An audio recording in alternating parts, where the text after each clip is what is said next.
Okay, you can also just kind of, almost like punching, you're just using all your knuckles on those areas.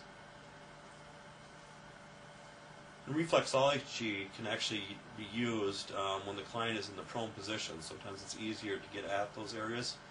But if you're looking at a chart, you actually kind of got to flip it over. Make sure you're on the right foot. Okay, next one we're going to do is I'm going to kind of slide it this way. You can even do a little slide this way.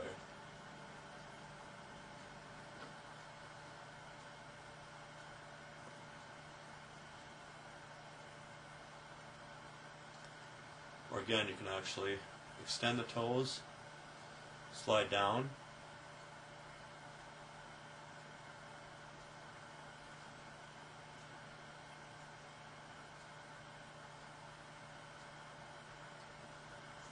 And some people incorporate a little bit of Topoltman into it, so you can actually kind of tap the calcaneus region, or other areas in the foot too. Some people actually do like a shimmy, just back and forth. You can go really fast with this one too, okay? Right at the lateral and medial malleolus ankle bones. You can also rock it like this a little bit.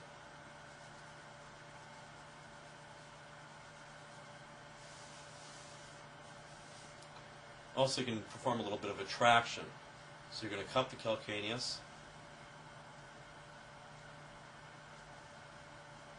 Just give him a little pull.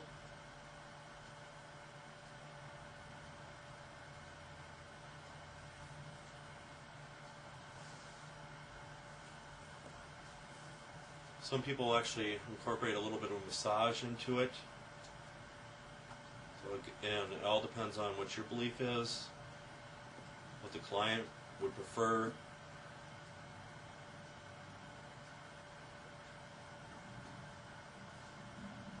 The more the heel your palm, just more circular friction. Or again, you can just kind of compress areas too.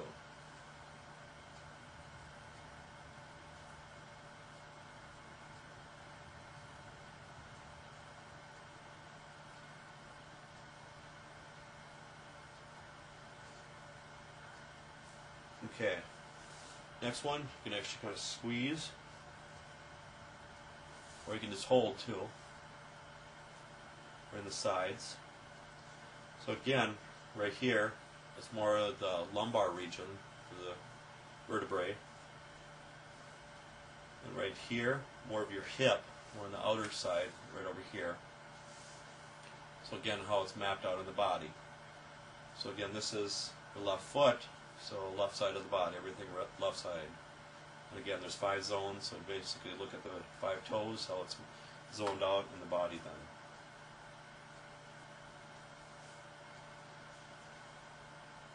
Okay, they can also, you never want to start with more of a nerve technique, just more lighter on the foot.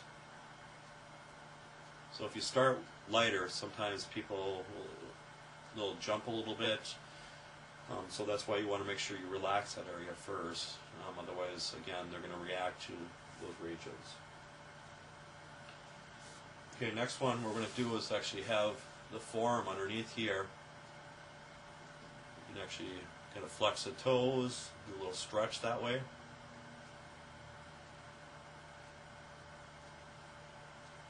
And you can also pronate your forearm, kind of give a little pull. Performing this technique. Or you can just kind of move it back and forth, so you kind of get more of the Achilles tendon region.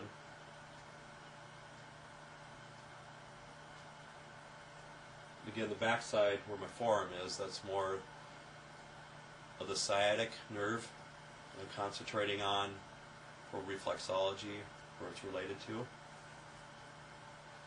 You can also do a little bit of a rocking with it. Some people actually kind of cup, just do a little rocking this way too.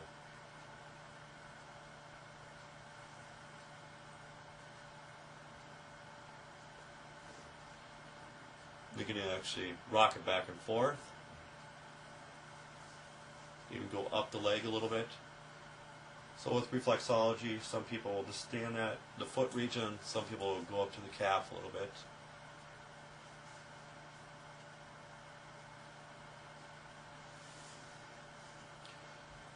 Okay, more of a twist, more of a snake bite. You can actually do a little stretch with this.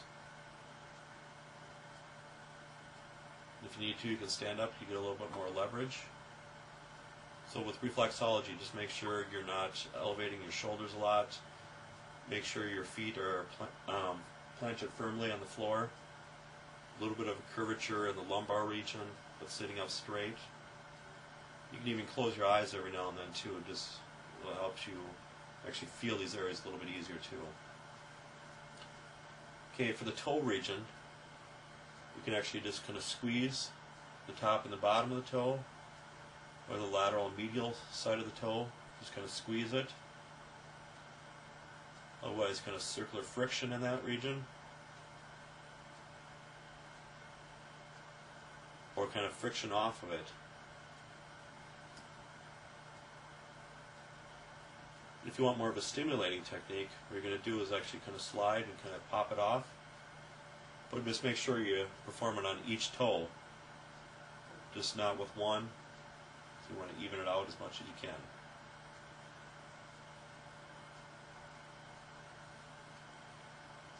And some people actually kind of hold, just give a little pull. Sometimes you might hear a little pop, but just don't be alarmed. It's a natural thing that can happen.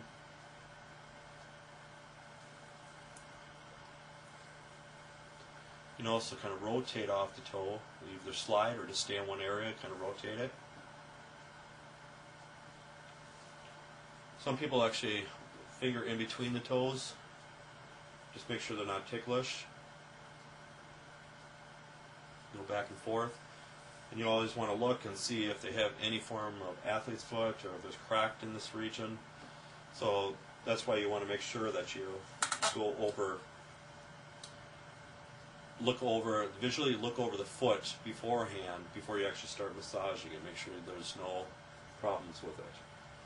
So again, you want to make sure that they fill out a health form, because you want to make sure that they're not pregnant, or if they have any serious problems in their feet region.